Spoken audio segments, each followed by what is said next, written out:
പ്രിയപ്പെട്ട വിധികർത്താക്കൾ, അതോടൊപ്പം തന്നെ പാർട്ടിസിപ്പൻസ്, പ്രിയപ്പെട്ട ലയൺസ് ക്ലബിന്റെ അഭ്യുദയകാംക്ഷികളെ, പ്രിയ സഹോദരി സഹോദരങ്ങളെ, ആദ്യം തന്നെ ഏവർക്കും ക്രിസ്മസിന്റെയും നവവത്സരത്തിന്റെയും മംഗളങ്ങൾ സ്നേഹത്തോടെ നേരുകയാണ്.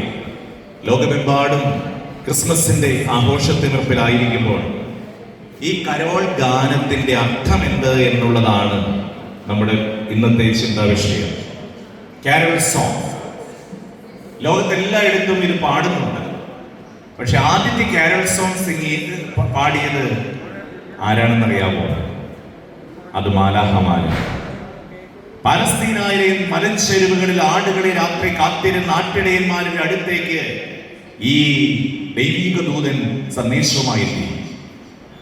മാലാഖമാര് ആ സന്ദേശം ഇതാ ഈ ആട്ടിടയന്മാരോട് അരുളി ചെയ്യുകയാണ്. ആട്ടിടയന്മാരോട് മാലാഖമാര് പറഞ്ഞിരുന്ന അത്യുന്നതങ്ങളിൽ ദൈവത്തിന് സ്തുതി, ഭൂമിയിൽ സന്മനസ്സുള്ളവർക്ക് സമാധാനമെന്ന്. ഈ സന്ദേശമാണ് ഇന്ന് ലോകമെമ്പാടും കരോൾ സോങ് ആയിട്ട് പാടിക്കൊണ്ടിരിക്കുക. ക്രിസ്തുവിന്റെ ജനനം, അതിന്റെ പ്രത്യേകത എന്താണ്? പ്രിയപ്പെട്ടവരെ, ഈ ലോകത്തിന്റെ ചരിത്രഗതികളെ മാറ്റിമറിച്ച ഒരു ജീവിത ശൈലിയായിരുന്നു ക്രിസ്തു. അതുകൊണ്ട് തന്നെയാണ് ചരിത്രത്തെ രണ്ടായി വിഭജിച്ചു എന്ന് പറയുക. BC എന്നും AD എന്നും, ബിഫോർ ക്രൈസ്റ്റ് ആൻഡ് അന്നോ ഡൊമിനി. ഈ രണ്ട് ചരിത്ര വസ്തുതകളെ മുൻനിർത്തി നമ്മൾ ചിന്തിക്കുമ്പോൾ ലോകത്തിന്റെ ഗതിരീതികളെ മാറ്റിമറിക്കുന്ന ഏക വ്യക്തി എന്നുള്ളത് ക്രിസ്തുവിന്റെ ജനനത്തിന്റെ അത്ഭുതവാഹമായ അനുഭവമാണ്. അതുകൊണ്ട് എന്റെ മനസ്സിലേക്ക് കടന്നു വന്ന ചിന്ത ഇതാണ്. ഓരോ വർഷവും കാരൽ സോങ് ഇങ്ങനെ പലയിടങ്ങളിൽ പാടി നടക്കുമ്പോൾ നമ്മുടെ മനസ്സിൽ ഈ ജനനത്തിന്റെ സന്തോഷം അനുഭവിക്കുന്നുണ്ടോ എന്നുള്ളതാണ്. എന്ത് ജനനം! ഈ ഭൂമിയിൽ ഇന്നും പിറവികൊള്ളുന്നില്ലേ ഓരോ മനുഷ്യക്കുഞ്ഞും? എന്നാൽ പിറവികൊള്ളുന്ന മനുഷ്യക്കുഞ്ഞുങ്ങളെ വളരാൻ അനുവദിക്കാത്ത എത്രയോ ജന്മങ്ങളുണ്ട്. അന്നും ഉണ്ടായിരുന്നു. ആ ജനനത്തെ പറ്റി കേട്ടപ്പോൾ ചിലർക്ക് വിരളി കൊണ്ടു. അതാരാണ്? ഹെറോദേസ് ആണ്. കാരണം അവന്റെ രാജ്യത്തിന് ഇളക്കമുണ്ടായി. ആ രാജ്യത്തിന് ഇളക്കമുണ്ടായി എന്ന് കേട്ടപ്പോൾ ഹെറോദേസ് മാത്രമല്ല, ആ രാജ്യം മുഴുവനും, ദേശം മുഴുവനും വിറച്ചു എന്നാ പറയുക. ഇന്നുമില്ലേ അഭിനവ ഹെറോദേസുമാര്?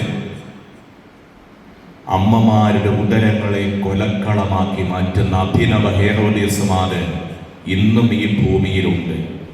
എന്താ കാരണം? ജനിച്ചു കഴിഞ്ഞാൽ അസ്വസ്ഥതയാണ്.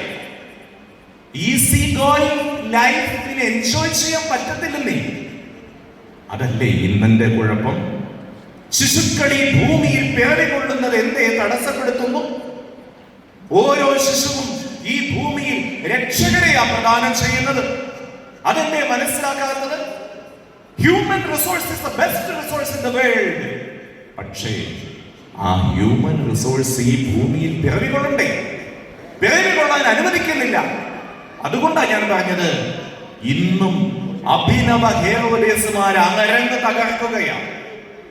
അതുകൊണ്ട് ചില ജന്മങ്ങളെ വേണ്ട എന്ന് വെക്കുന്നു. ലക്ഷോപലക്ഷം കുഞ്ഞുങ്ങൾ ഇന്ന് ഉദരങ്ങളിൽ കൊലക്കളമായി മാറുകയാണ്. ഉദരങ്ങളിൽ പിടഞ്ഞു മരിക്കുകയാണ്. എന്തേ ക്രിസ്മസ് ഇങ്ങനെ ആഘോഷിച്ചാൽ മതിയോ?